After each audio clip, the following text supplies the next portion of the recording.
Good afternoon class. ACC academy में आप सबका स्वागत है। मैं हूं आपकी केमिस्ट्री टीचर तरन्नुम और आज हम पढ़ने वाले हैं संकुलन क्षमता के बारे में। ठीक है, संकुलन क्षमता क्या होता है? किसी भी क्रिस्टल के अंदर अवयवीय कणों के द्वारा क्रिस्टल का जितना स्थान घेरा जाता है वही उसकी संकुलन क्षमता कहलाती है। इसको और आसान से कैसे समझ सकते हैं कि कोई भी आपका क्या है, ठोस पदार्थ है, वो किन चीज़ों से मिलकर बना होगा? किसी न किसी अवयवीय कण से मिलकर बना होगा। वो अवयवीय कण उस पूरे ठोस का कितना स्थान घेर पाता है वही उसकी संकुलन क्षमता कहलाएगी। और कैसे समझ सकते हैं? जैसे किसी एग्जाम में पूरा पूर्णांक जितना है तो हर बच्चा पूर्णांक से क्या कम नंबर पाएगा और हर बच्चा अलग अलग नंबर पाएगा। जैसे 100 नंबर का पूर्णांक है अगर, तो कोई बच्चा 50 पाएगा, कोई 60 पाएगा, कोई 70 पाएगा। मान लीजिए इस बच्चे का नाम राम है, कोई राम नाम का बच्चा क्या कर रहा है, इस 100 नंबर में से 50 नंबर प्राप्त कर रहा है, यानी इस राम की संकुलन क्षमता कितनी हो जाएगी? 50 हो जाएगी। कोई दूसरा बच्चा है जिसका नाम क्या है, सोनू है, ये सोनू 100 में से कितना नंबर पा रहा है? 60 नंबर प्राप्त कर रहा है, यानी इसकी सोनू की संकुलन क्षमता कितनी हो जाएगी? 60 हो जाएगी। तो संकुलन क्षमता की अगर हम परिभाषा लिखना चाहें तो कैसे लिख सकते हैं? किसी भी क्रिस्टल के कणों के द्वारा क्रिस्टल का घेरा गया स्थान ही क्या कहलाता है? संकुलन क्षमता कहलाता है। किसी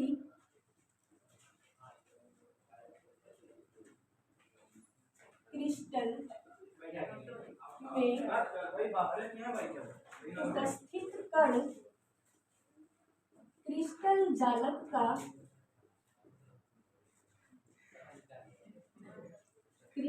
जालक का जितना स्थान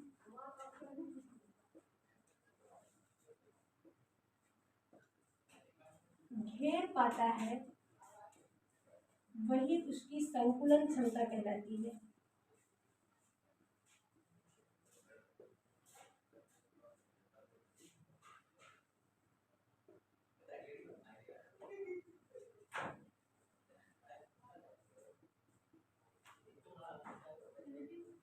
ठीक है, संकुलन क्षमता का अगर अब इस हिसाब से सूत्र लिखना चाहे तो क्या लिख सकते हैं? Z equal to 4/3 pi are cube upon A cube multiplied by 100। ठीक है, ये कहाँ से आया? देखिए, Z क्या है आपका? प्रभावी कणों की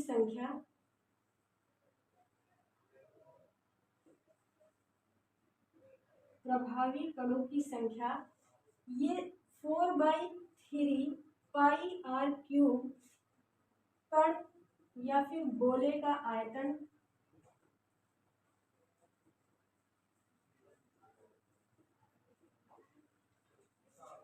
ए क्यूब क्या है? एकक कोशिका का आयतन।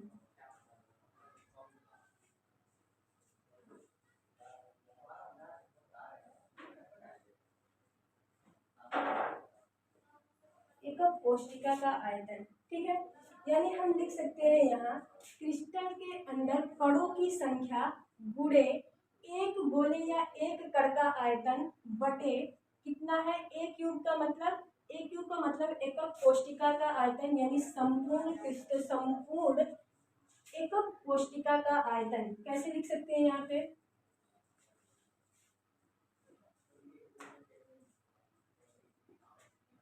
अवयवीय कणों की संख्या, या फिर इसको लिख सकते हैं प्रभावी कणों की संख्या।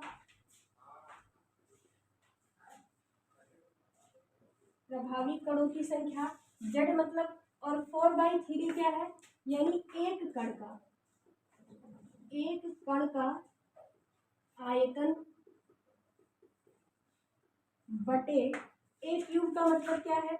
एकक कोशिका का आयतन, मतलब संपूर्ण एकक कोशिका का आयतन।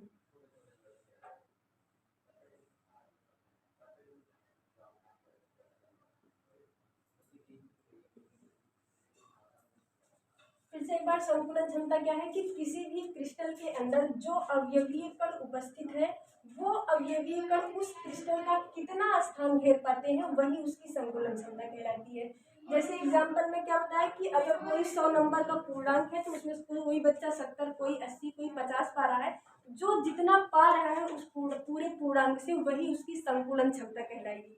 अगर यहाँ समझना चाहे तो कोई ठोस पदार्थ है यानी वो अवयवी कणों से मिलकर बना है, उस ठोस पदार्थ का कितना स्थान वो अवयवी कण घेर पा रहा है वही उसकी संकुलन क्षमता कहलाएगी। और उसके लिए भी आपको फार्मूला लिख दिया गया है। जेड मतलब क्या, प्रभावी कणों की संख्या। फिर 4/3 पाई आर क्यू मतलब एक कण का आयतन। एक कण मतलब हम गोला मान रहे थे तो, और गोले की आयतन कितनी होगी 4/3 पाई आर क्यू। तो वहां से ये और एक क्यूब पूरे घन का क्या है आयतन है। आगे देखिए अब हमको क्या पढ़ना है, एकक कोशिका के हमने कितने प्रकार पढ़े थे, एससीसी, बीसीसी, एफसीसी, है ना, ईसीसी। ये एकक कोशिका के प्रकार थे, उनके अवयवीय कणों की संख्या अलग अलग थी और उनकी पोजीशन यानी स्थिति भी अलग अलग थी। तो जाहिर सी बात है जब उनके कणों की संख्या अलग अलग है तो उनमें संकुलन क्षमता भी अलग अलग होगी, क्योंकि जब कण अलग अलग गिनती में है तो वो ज्यादा और कम स्थान घेरेंगे। अगर ज्यादा कण होंगे तो वो ज्यादा स्थान घेरेंगे, कम होंगे तो कम घेरेंगे। तो इस तरह हम देखेंगे कि पहले एससीसी में संकुलन क्षमता कितनी होती है।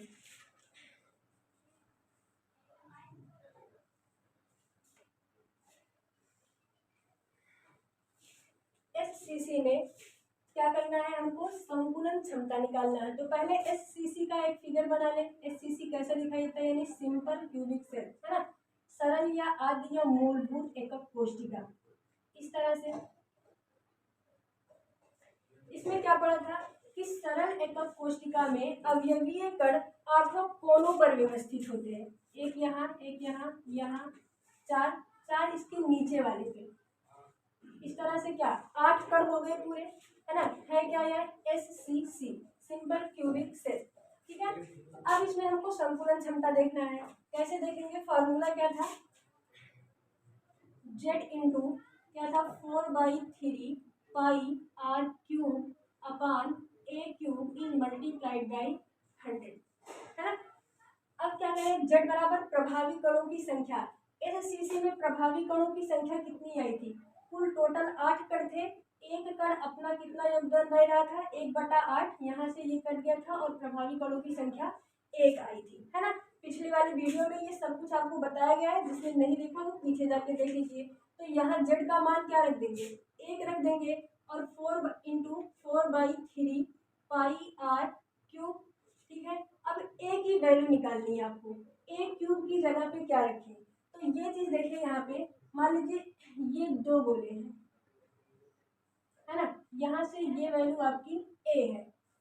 यहाँ पर एक गोला है, एक गोला यहाँ पर, तो गोले का कुछ भाग बाहर रहता है, पूरा भाग अपना वो रहता है। तो यहाँ से एक आर और यहाँ एक आर, है ना। इस तरह यहाँ देखिए ये 2 गोले हैं, इनकी त्रिज्या, इस गोले की त्रिज्या आर, इस गोले की त्रिज्या आर, और ये पूरा क्या है ए है। तो यहाँ से हम कह सकते हैं कि ए बराबर क्या होगा 2r होगा, है ना। तो पूरे इस एससीसी में कितना बन जाएगा 8r बनेगा, है ना। यहाँ से देखिए ए बराबर 2r, तो ए बराबर 2r है, ए क्यूब करना है तो यानी यहाँ से क्या कर दे 2r cube, sorry 8r cube, क्योंकि कणों की संख्या कितनी है यहाँ पे।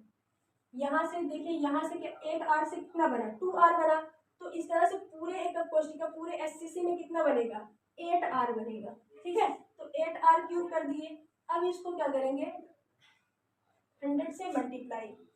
जब इसको पूरा आप सॉल्व करेंगे तो आपका आंसर आएगा 42.4%। ये इसकी संकुलन क्षमता होगी, किसकी एससीसी के लिए। ठीक है, एफसीसी में संकुलन क्षमता देखना है। एफसीसी मतलब क्या, face centered cubic cell. Face centered cubic cell में आपने क्या पढ़ रखा है, पहले एफसीसी में प्रभावी कणों की संख्या कितनी होती है 4 होती है। ठीक है, अब यहाँ से हमको क्या करना पड़ेगा, पहले फार्मूला रखेंगे Z multiplied 4/3 pi are cube upon A cube is multiplied by 100। ठीक है, तो पहले ए की वैल्यू फाइंड कर लेते हैं, कहाँ से, यहाँ से। FCC का मतलब फलक केंद्रित। आप लोग कोनों पर कर होंगे, उसके साथ साथ जो फलक है, एक ऊपर फलक है, एक नीचे, कोई डिब्बा लीजिए उसमें ऊपर एक फलक नीचे, एक ही साइड लेफ्ट और राइट, और उसके एक सामने और एक पीछे। इस तरह से 6 फलक होंगे किसमें, FCC में, और 8 कण होंगे उनके कोनों पर। तो प्रभावी कणों की संख्या वहां से 4 निकाल लिया गया था। अब हमको करना क्या है, पहले ए की वैल्यू फाइंड करके। अब मान लीजिए ये कोई एक फलक है, कोई डिब्बा है या कोई एकक कोशिका है, उसका एक साइड सामने वाला अंग्रेज है, तो उसमें क्या होगा, पहले एक कण कहाँ, कोने वाले ये 2 कण, कोने वाले 2 कण, और कोने का सेंटर जो है वो कण का आधा हिस्सा उस एकक कोशिका या फलक के बाहर है, आधा उसके अंदर, और उसी तरह यहाँ भी है ना। तो गोले की त्रिज्या यहाँ से r और यहाँ से भी r, ठीक है, और इसके बीच में यानी सेंटर में जो फलक पर होगा वो उसकी त्रिज्या 2r हो जाएगी, क्योंकि पूरा गोला इस तरह से, सेंटर यहाँ, इसकी r यहाँ से आधा और आधा यहाँ से, यानी 2r एक गोले का यहाँ से, और यहाँ से एक r, यहाँ से एक r, यानी 4r है यहाँ आपकी, ठीक है। अब पहले आपको क्या करना है, देखिए इसका नाम ABC, एक त्रिभुज बना लीजिए, एक समकोण त्रिभुज बन रहा है आपका। यहाँ से A नाम दीजिए, B नाम और C। पाइथागोरस प्रमेय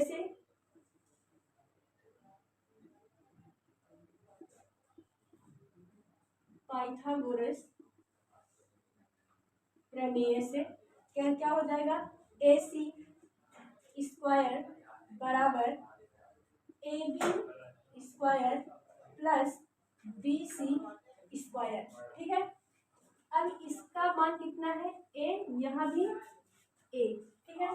तो AB का हम क्या रख दें, A square plus BC A square.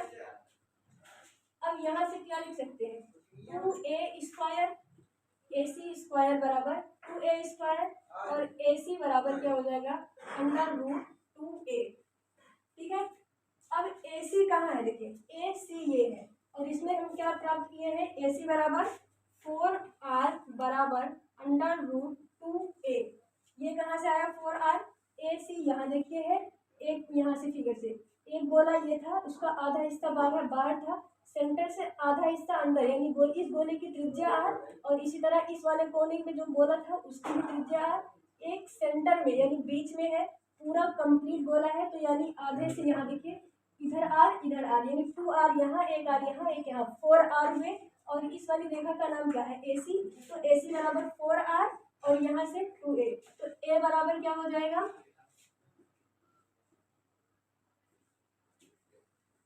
A बराबर 4/√2r, है ना। अब यहाँ से क्या करेंगे, A की वैल्यू हम रख देंगे यहाँ पर,